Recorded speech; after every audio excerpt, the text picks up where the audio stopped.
Eh bien, salut à tous, c'est Retazork et on se retrouve comme chaque semaine pour un nouveau podcast sur FIFA Arena. Et cette semaine, j'ai en ma compagnie un petit retour, s'il s'agit de Kyoshir, qui la semaine dernière a fait sa petite feignasse. Salut Kyoshir. Salut. Et en invité exceptionnel cette semaine, nous avons un vieux de la vieille, un petit dinosaure du club pro. Il a passé avec son club tous les péripéties qu'il a pu avoir, que ce soit des tremblements de terre ou autre. Il s'agit de Rico de la Bavière. Salut. Salut les gars. Bon, pour ce petit podcast, comme chaque semaine, on va revenir sur les résultats de la journée numéro 8 et 9 de la Ligue Premium. On reviendra aussi sur le traditionnel coup de gueule de la semaine. Il y aura une petite interview, un petit échange avec notre ami Rico ici présent. Et en fin de ce podcast, nous aurons une petite surprise pour toutes les personnes qui possèdent un site internet pour leur structure ou leur club pro, car il y a en ce moment même un développement de petites API ou applications pour développeurs ou pour webmasters. Donc, ces applications vous permettront notamment de récupérer des informations de FIFA Arena, que ce soit des classements, les stats des joueurs ou autres. Et pas besoin d'être un professionnel, vous verrez, il y aura des scripts déjà tout faits, vous aurez plus qu'à les copier, les coller sur votre site et vous aurez tout. Donc, on va revenir pour commencer sur le coup de gueule de la semaine. Et cette semaine, un sujet qui a fait couler beaucoup d'encre. Il s'agit de la modification du règlement concernant les transferts. On a pu voir que beaucoup de personnes étaient un peu réticentes ou peut-être n'avaient pas compris le principe de cette modification. On va revenir sur un point, on va vous expliquer comment se passent les commissions d'appel du point de vue du staff. Donc, les commissions d'appel, pour le cas d'un joueur qui voudrait être libéré de son club, il y a deux cas de figure. Le premier, le joueur demande d'être libéré. Son manager accepte, la libération est effectuée. Maintenant, dans le cas où le manager n'accepte pas, et ben dans ce cas-là, le staff ouvre un dossier. Donc, elle ouvre un dossier et il y a un modérateur qui va venir contacter en privé, que ce soit en vocal ou par écrit, les différentes personnes, que ce soit le manager et le joueur, pour venir connaître les raisons, pour le manager les raisons du refus, et pour le joueur les raisons du départ. Une fois ces parties analysées, le staff statue pour savoir si le blocage, on va dire, est abusif, ou si des fois il y a aucune raison de faire ce blocage. Et il s'avère que depuis le début de la saison, pour les managers qui décidaient de refuser les joueurs de partir de leur effectif, on avait des avis très divergents, que ce soit du point de vue du joueur que du point de vue du manager. Et ces avis ne permettaient pas de statuer sur qui a raison ou qui a tort. Et même pire, c'est que à la base, la règle qui a été mise en place pour bloquer les joueurs était faite pour que le joueur puisse continuer à jouer dans l'effectif. Et il s'avère que, comme on a pu vous le dire, il y a eu des blocages abusifs. C'est-à-dire que des joueurs qui souhaitaient partir, les managers ont tout simplement bloqué les joueurs sur Skype, sur le live et autres, et finalement, bloquer les joueurs, pourquoi ? Pour le bloquer. Et à la base, cette règle n'est pas du tout faite pour ça. La règle est faite pour que le joueur être bloqué et rester dans l'effectif. Donc, bon, ça c'est un exemple comme un autre, et il y a eu trop de difficultés pour le staff de pouvoir trancher, et beaucoup d'abus. À savoir que la règle a été modifiée pour qu'un joueur puisse partir de lui-même avec un préavis de 10 jours. Cette règle n'a en rien changé le comportement de l'équipe. Je pense que Kyoshir va pouvoir aussi appuyer mes propos, mais mis à part le fait que le joueur ne soit plus bloqué, comme on a pu le dire sur les différents sujets, que le joueur soit bloqué et que ne joue pas, ou que le joueur ne joue plus avec le club, ça revient au même pour le club. Mis à part montrer une certaine puissance du manager ou autre. Mais en soi, il y a rien. Et à la base même de cette règle, n'est pas respectée par les joueurs et pas respectée par les managers. Donc c'est pour ça qu'il y a eu un changement de ce niveau-là. On a pu aussi avoir des personnes qui nous disaient que ce règlement empêchait certains transferts, patati patata, que ça les foutait dans la merde. ça ne change strictement rien. Faut bien se mettre à l'idée que on va dire la suppression entre guillemets du pouvoir des managers n'insinue en rien les décisions qu'il y a pu avoir jusqu'à maintenant. Donc non, puis il y a quelque chose aussi il faut qu'ils comprennent, parce que il y a des gens qui s'expriment un petit peu, je pense à Joey ou Billy, qui entre guillemets sous-entendait que qu'on poussait du coup des clubs vers le gouffre en retirant ce point de règlement, mais on pousse absolument aucun club vers le gouffre. Nous, notre but, c'est que cette communauté et les clubs qui sont engagés en Ligue Premium soient les plus stables possibles. Tout ce qu'on a fait jusqu'ici, c'est justement pour essayer de garder un maximum cette stabilité. Voilà, on trouvait que ce règlement de blocage, au final, servait pas à grand chose dans la stabilité, mais juste servait pour 99% du temps de manière abusive, que ce soit de la part des joueurs ou de la part des capitaines. Si aujourd'hui on souhaite la retirer, c'est que pour nous ça va absolument pas toucher la stabilité des clubs. Comme le disait Reta, de toute manière qu'un joueur soit bloqué chez vous et qu'il ne joue plus, ou qu'il parte et qu'il ne joue plus, le résultat c'est le même, le joueur ne jouera plus avec vous. Donc de toute manière il faudra que vous trouviez un joueur pour le remplacer, ou que vous vous arrangiez au sein de votre effectif. Pour un club, ça change absolument rien. On va juste éviter d'avoir des commissions, 3 à 4 commissions par mois, parce que y a telle ou telle équipe qui bloque tel ou tel joueur pour telle ou telle raison. Les raisons du capitaine et les raisons du joueur sont des raisons complètement différentes. Pour nous, c'est derrière de l'arbitrage complètement aléatoire. Et ça sert absolument à rien. On n'avance pas avec ce genre de choses. Si on a fait ça, c'est qu'on ne peut pas statuer. Et encore une fois, Kyoshi a dit 3 à 4 commissions, on en a beaucoup plus. Et il faut savoir que chaque commission, comme je l'ai dit au début, crée un dossier. Ce dossier prend du personnel. On va dire que sur FIFA Arena, le staff est fait pour ça, mais on perd du temps à aller voir les joueurs, les managers, pour au final, en fait, avoir des versions totalement différentes et ne pas pouvoir statuer.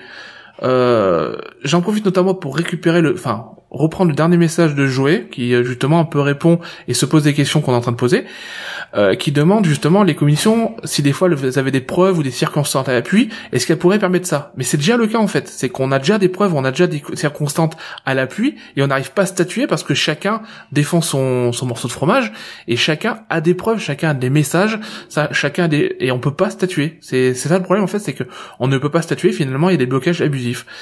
Et on prend pourquoi après le mercato, malheureusement c'est que ça tombe à ce moment-là, ça fait déjà plusieurs temps qu'on en parle, et finalement à force d'avoir des abus, il faut qu'on agisse assez rapidement.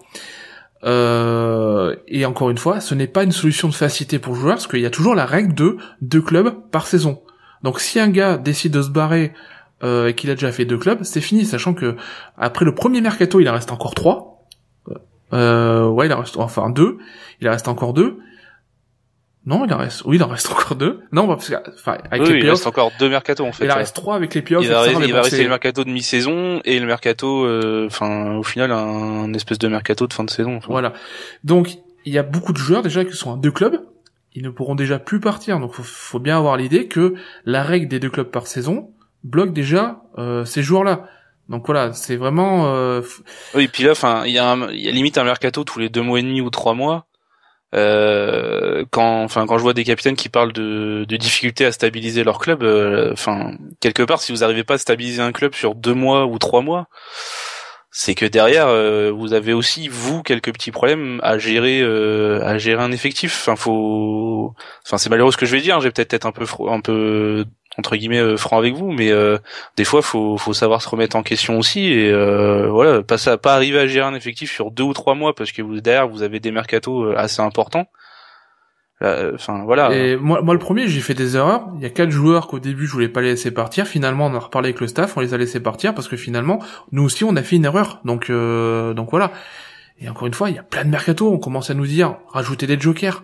Il y a pas assez de mercato. Il y a plein de mercato. Et puis voilà. Et un autre point, on commence à nous, dans un message, je vois, est-ce qu'il peut y avoir une limite de départ vu qu'il y a une limite d'arrivée? Déjà, une limite d'arrivée, il n'y a pas eu de limite d'arrivée. Donc je sais pas si vous avez vu ça, il n'y a pas de limite d'arrivée. Et par contre, en limite de départ, un effectif ne peut pas être en dessous de 11. Donc si des fois, il y a des joueurs qui veulent partir et que l'effectif sont en dessous de 11, ils ne pourront pas. Donc, il y a encore aussi cette limite-là. Donc après, c'est au manager d'anticiper, de faire un effectif conséquent, 14, 15, 16 joueurs, pour pouvoir ne pas, entre guillemets, être dans la merde. Et voilà, un manager, il peut faire des erreurs. Je suis manager, je suis premier à faire des erreurs. Voilà, après, il faut pas abuser aussi de ses pouvoirs de joueur ou ses pouvoirs de manager. Et voilà. Nous, on a juste voulu essayer de rééquilibrer la balance. Voilà. Bon, je pense qu'on va terminer sur ce point parce que ouais, on va dire qu'on est déjà à 10 minutes. Pour les podcasts qui durent 10-15 minutes, on est déjà à 10 minutes de podcast, donc bon, celui-là risque d'être un petit peu plus long. On va accélérer un petit peu. On va accélérer la chose, mais bon, fallait revenir sur ce point de règlement là. Voilà. Je pense que ça va encore faire couler encore un peu d'encre. Mais voilà, sachez que depuis que FIFA Arena a été mis en place, même après le passage sur FVP, etc., toutes les décisions qu'on a essayé de faire, c'est justement pour essayer d'équilibrer les balances, pour éviter d'avoir des abus, etc. Et encore une fois, les règles ne peuvent pas plaire à tout le monde, ça on le sait. Et pour revenir à certains points, on ne peut pas demander l'avis de la communauté à chaque fois, parce qu'on va avoir trop d'avis divergents, et que si des fois on prend cette décision, c'est qu'il y a une raison, et que peut-être que vous ne la voyez pas cette raison, mais on vous demande de nous faire confiance comme vous l'avez fait jusqu'à maintenant. Voilà. On va revenir sur les résultats de la journée 8 et 9 de ce Super Boxing Day. Et Kyoshir, je te laisse la parole et je te souhaite d'aller très vite. Allez, on va essayer de faire ça un petit peu rapidement. On va commencer donc comme d'habitude avec la Ligue A. Donc c'était un Boxing Day, donc il y avait 2 matchs pour chaque équipe, donc c'était un petit peu le moment pour chaque équipe de soit de se maintenir en haut du classement ou soit d'essayer de remonter un petit peu. Quels sont les scores à retenir sur cette Ligue A? Bon, la French Touch qui marque encore et qui ne prend toujours pas de but, avec une victoire 1-0 contre la Sensory Galactic et une victoire 2-0 contre la Los Vatos Locos. Qu'est-ce qu'il y a d'autre comme corps? La victoire de la LBP sur la display malgré une défaite derrière contre la SOC. Donc voilà, en espérant que ça puisse faire démarrer la LBP, qu'elle puisse un peu sortir de ce bas de tableau. La victoire 3-0 de la Lehman Ducks contre la Devils en journée 9, après leur 0-0 contre la GTX. Donc ouais, la Lehman Ducks qui lâche un peu de mou.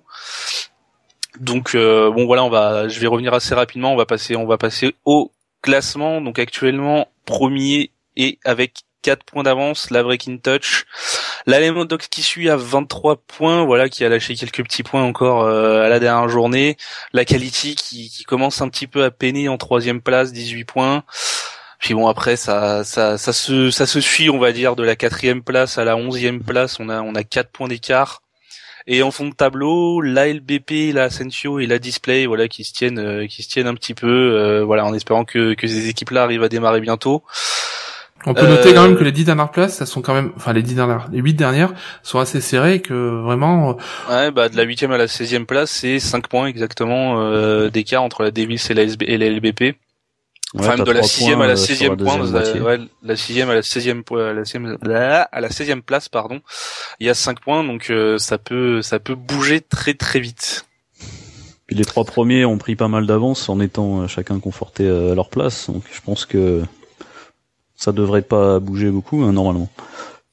Je pense que ce trio de tête, ça devrait pas bouger. Je pense que ça va se faire derrière, du coup, de la 4e à la 8e place, sauf revirement de situation pour une équipe, qui arriverait à partir, parce que bon, il y a quand même quelques équipes derrière, qui auparavant avaient de très bons résultats et qui peinent un petit peu. Je pense à la SOC notamment, qui est 7e là. Peut-être que ces équipes-là vont réussir à monter. La Sensory Galactic qui peine un petit peu aussi. Donc surtout, il reste encore beaucoup de matchs. Il y a 30 journées en tout.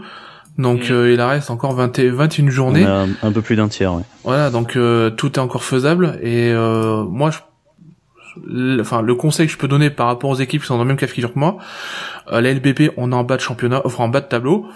C'est pas fini. Et ça sert à rien de de jeter l'éponge tout de suite, quoi. Il reste encore 21 matchs, tout est possible. La 8e place, les top 8 sont facilement attrapables, c'est ça qu'il faut, c'est ça qu'il faut penser entre guillemets, c'est que c'est bien de terminer premier parce que vous avez un seed plus sympa après, mais l'important c'est de terminer dans les 8 premiers pour accéder aux playoffs. Donc les 8e places sont largement accessibles même au fond de tableau. Là, on vient de le dire, la Ligue A, il y a 5 points d'écart à peine entre le 8e et le dernier, donc écoutez bien les nuls, c'est pas fini les gars, on peut y aller. Allez, on passe à la Ligue B. Donc la Ligue B, bah là, il y a eu 2 gros cartons et c'était la Golden. Donc la Golden qui a mis un 4-0 à la Starlux et un 5-0 à la Team EGZ. Donc la Team EGZ qui était bien partie en début de saison et qui a un petit peu de mal à continuer. Là, elle avait fait un 1-1 contre la Gosse à la journée 8. La petite déception, on va dire que c'est la double défaite de la Synergie. Voilà, on pensait qu'elle était remontée un petit peu la semaine dernière, mais là voilà, elle est repartie un petit peu dans ses travers, double défaite, ça va pas forcément les aider au classement. Ouais, depuis qu'ils ont plus leur buteur Kyoshir, ça. et puis bah aussi la soirée, mais je suis sûr qu'ils vont revenir. Qui voilà, ça leur fait mal hein, et la Suricat qui perd contre la Wara 1-0 et derrière qui perd 2-0 contre l'AIR. Hein, l'AIR du coup qui part, qui s'en va après avoir aussi gagné 3-1 contre l'AFCT Overlight. Donc on va passer vite fait au classement. Donc comme je disais, hein, l'AIR qui part 4 points devant la Suricat. Donc voilà, super bonne opération pour l'AIR. La Golden qui remonte hein, parce que faut se rappeler qu'elle partait un petit peu loin, elle avait eu un petit peu de mal au début de saison et en plus ils sont remontés à la 3e place. Elle a pris 2 forfaits, ouais, donc là elle remonte à la 3e place à 2 points de la Suricat. La Déclic, enfin oui, la BH3 devenue Déclic qui maintenant est un petit peu derrière. Et King of Chaos aura Esport à 17 points. En fond de tableau, bah c'est un peu pareil, hein, c'est les mêmes là qui ferment la marche. La RG, la Dynamics qui donc 3 points obtenus sur 3 nuls. Donc là, il va falloir commencer à s'activer un peu, hein, même si on vient de dire qu'il reste des journées. Là, ça commence à devenir compliqué pour ces 2 équipes. La Starlux qui a 5 points. Voilà, ça commence à devenir compliqué. La Synergie, comme on disait, à 8 points, voilà, qui est déjà à 4 longueurs de la 8e place. Et la EGZ qui était bien partie, hein, qui commençait dans le top 3 et qui se retrouve à la 10e place maintenant. Bon voilà, hein, pareil que la Ligue A, des équipes qui peuvent remonter, mais va falloir commencer à s'activer. Voilà pour les résumés de journée. Eh ben merci. On peut peut-être rapidement, mais vraiment rapidement, parler au niveau des statistiques. Dans les buteurs, il y a Jagatax qui est en train de s'envoler, un peu comme la saison dernière. Il est déjà à 13 buts. Voilà. Il est parti Jagatax, de toute façon, voilà. Il faut laisser tranquillement. Il a 13 buts, derrière il est suivi par Redinho 8 buts, et après il y a Pulga et Luffy qui en ont 7. Voilà. Dans ce côté-là, il est encore bien parti. Du coup, Redinho, 8 buts, je suis pas décisif, hein, parce qu'il se retrouve premier au classement passeur aussi. Ouais, il est très polyvalent, ce petit. Bon, merci pour ces petits résultats. Cette semaine on va pas parler des pronostics, hein. On en reparlera un peu plus tard, on n'a pas trop le temps. On va surtout parler de tous ceux qui ont oublié de faire les pronostics de la double journée, soit qui en ont oublié une, soit comme moi qui ont oublié les 2. Moi je peux que les remercier parce que grâce à eux je me suis envolé au classement. Ça me va. Ouais, parce que moi ou Luffy qui était un petit peu en tête. Ouais, il y a Luffy, je pense à Zekun aussi qui a oublié, je pense qu'il y a Pado aussi qui m'a dit merde, j'ai oublié mes pronos. Ouais, il y a beaucoup de monde qui a oublié. J'ai oublié, ouais. J'ai oublié les 2 journées, ça fait mal, là. Je suis largué du coup. Mais les mecs, je vous attendrai pas, hein, je vous le dis. Hein. Après, y a pas non, puis bon, comme on sait qu'il y a un peu de magouille de ton côté, on sait que c'est... Ouais, je suis un gros tricheur, je me mets tous les bons scores. Et on sait que tu changes le codage du site. Il veut les 20 euros. Non mais moi les 20 euros je vais les avoir, je vais tout gagner moi. Oui. Un retour sur un vest quoi. Bah ouais putain, faut bien que je me paye les mecs. Oh. C'est vrai. Bon. Pas trop cette boutade. C'est pas cher payé de l'heure quand même, hein. Ouais. Et 20 euros la saison, c'est pas mal quand même, hein. Qui rêverait de ça? C'est même pas le tarif chinois, quoi. T'étais loin, ouais, t'adores. Bon, bref. Est-ce que tu souhaites revenir un peu sur la fiche de la semaine Kyoshir ou on laisse ça dans un petit sujet externe? Non, de toute façon, donc pour ceux qui ne le savent pas encore, mais normalement je devrais mettre la news ce soir, donc elle sortira avant le podcast. Mais du coup, la fiche de la semaine, ça sera du coup l'AIR contre la BH3 devenue Déclic. Donc je te tiens ici, Rico. On peut pas être encore dans la fiche, on l'a déjà été une fois. Ouais, mais bon. Là, Rico, tu cherches la merde. Je refuse.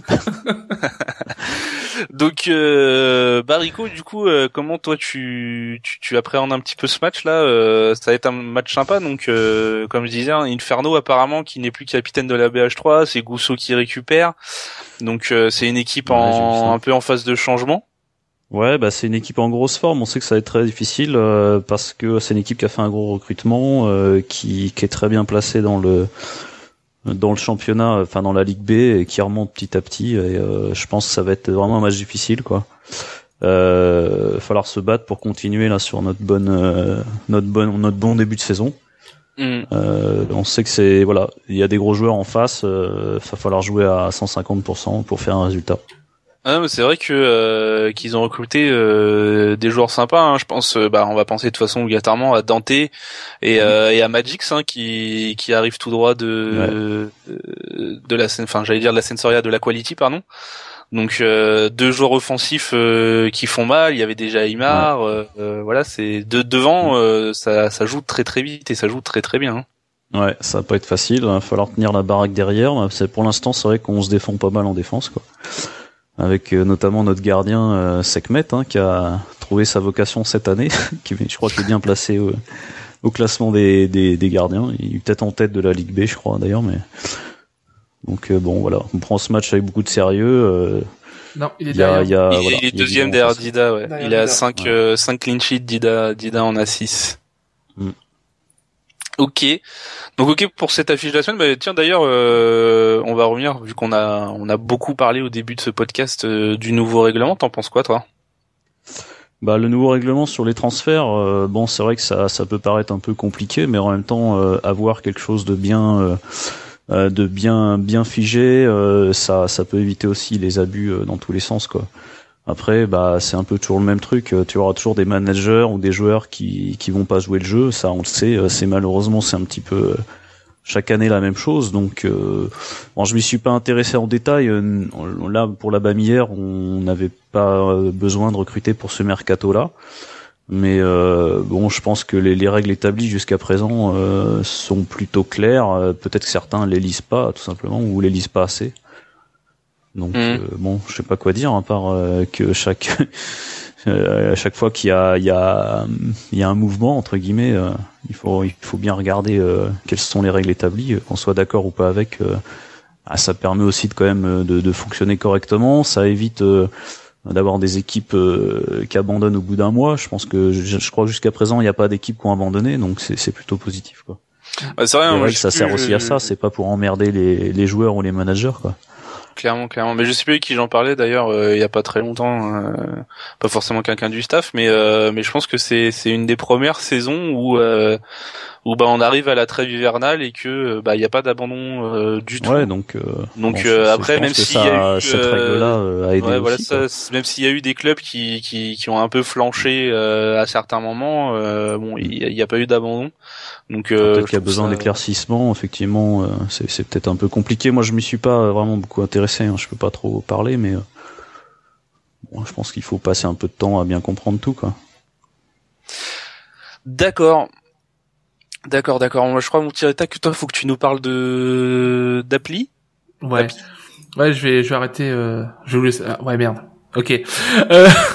Ouais, je parlais d'API, donc des applications pour développeurs. En fait, je suis en train de développer quelques scripts que vous pouvez exporter directement sur vos sites. Donc, il y a un petit bout de code à copier, à coller sur vos sites. Donc, vous verrez peut-être à première vue que vous allez voir le truc, vous allez faire c'est quoi ce truc de merde. Mais bon, vous êtes amateur, vous copiez le code que j'ai fait. Vous êtes un peu plus professionnel, vous pouvez vous servir en fait des données que je récupère. Donc, pour ceux qui connaissent, en fait, je récupère des données sous forme JSON. Donc c'est des formes un peu d'un gros tableau avec plein de données. Donc moi je vous ai fait un petit script à disposition pour copier-coller, pour récupérer directement les données sur votre site.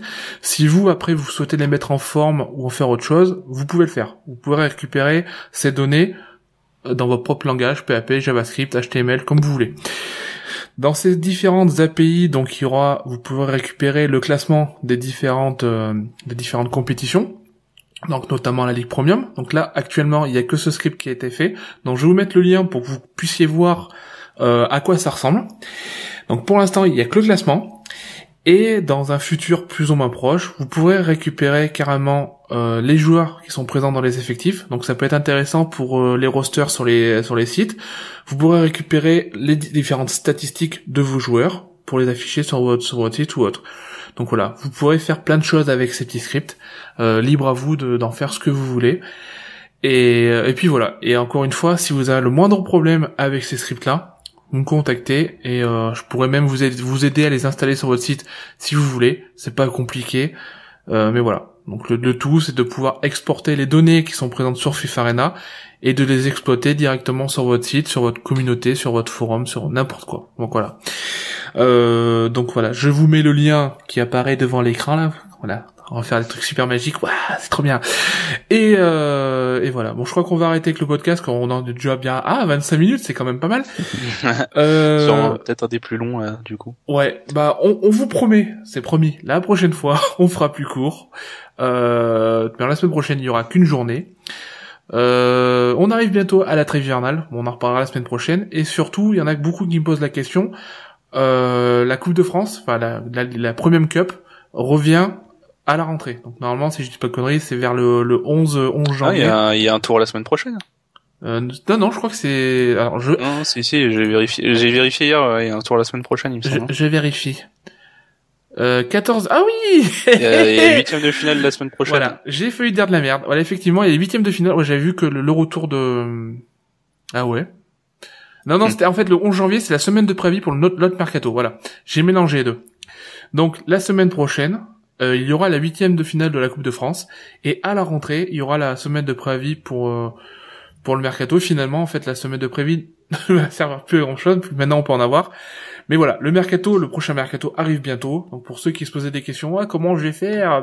C'est pas grave, faut attendre un mois. Voilà, dans un mois et demi, vous pourrez recruter. Donc, n'ayez pas peur. Voilà. C'est tout ce que j'ai à dire. Je vous remercie pour votre présence à ce petit podcast. Rico, je te remercie. Merci les gars. Et on te refait revenir pour des petites bêtises, t'inquiète pas. Et je vous souhaite de passer une bonne soirée bonne journée sur FIFA Arena. Et on vous dit à la semaine prochaine. Allez, bonne soirée tout le monde. Bonne semaine à tous. Ciao.